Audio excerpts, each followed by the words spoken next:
Lots of things go to prepare yourself for travel abroad, and there are many different reasons. For example, you can go on vacation, you can be going to study, or even for work.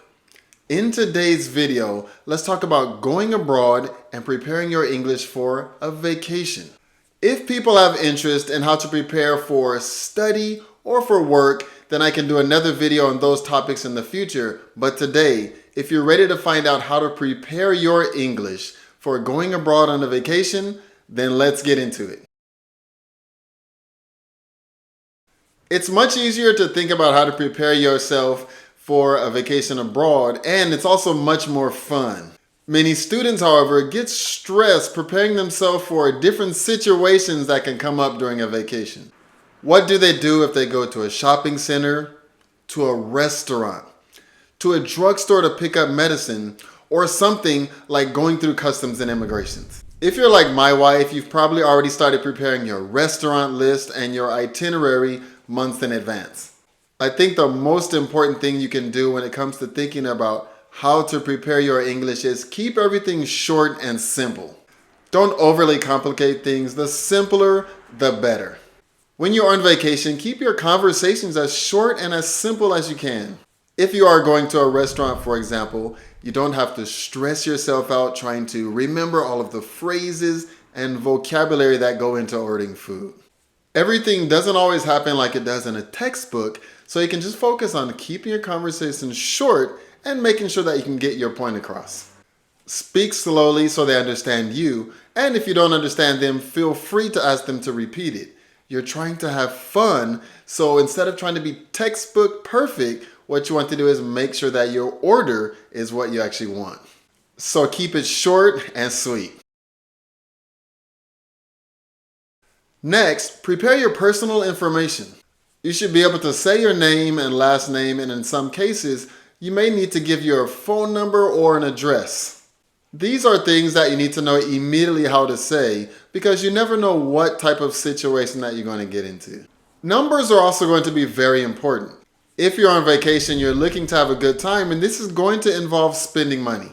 So prepare yourself to pay attention to numbers that are being said to you, and also you want to be able to pronounce those numbers correctly yourself as well. Can you accurately give out your personal information? And are you also able to get this information across in an email as well? In today's generation, most of the time, you're probably not going to have to worry so much about phone calls. The situations that you do need a phone, you're probably going to have a little time to prepare what you want to say beforehand.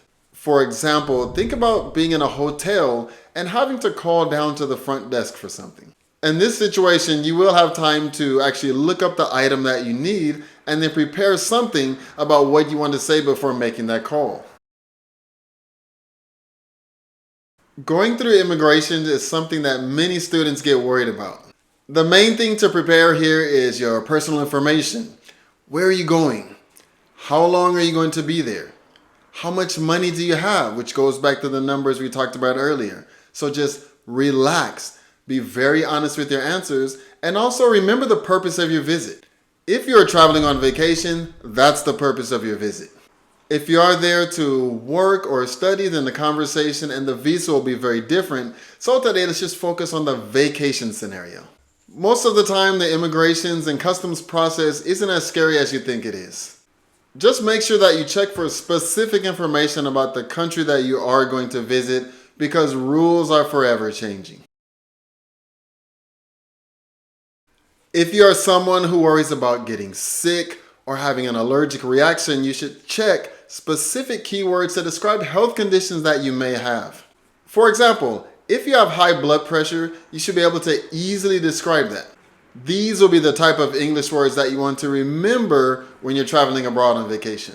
If there is a food that you can't eat, make sure that you learn it and are able to explain it clearly so that you don't have any problems. The same goes for animals or anything else in general that you're allergic to. You should also be able to describe any medications that you might need.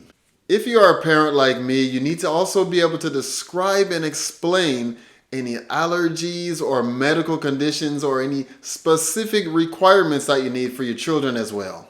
Especially if you have small children, there's so many times where they might get their hands on something without you knowing.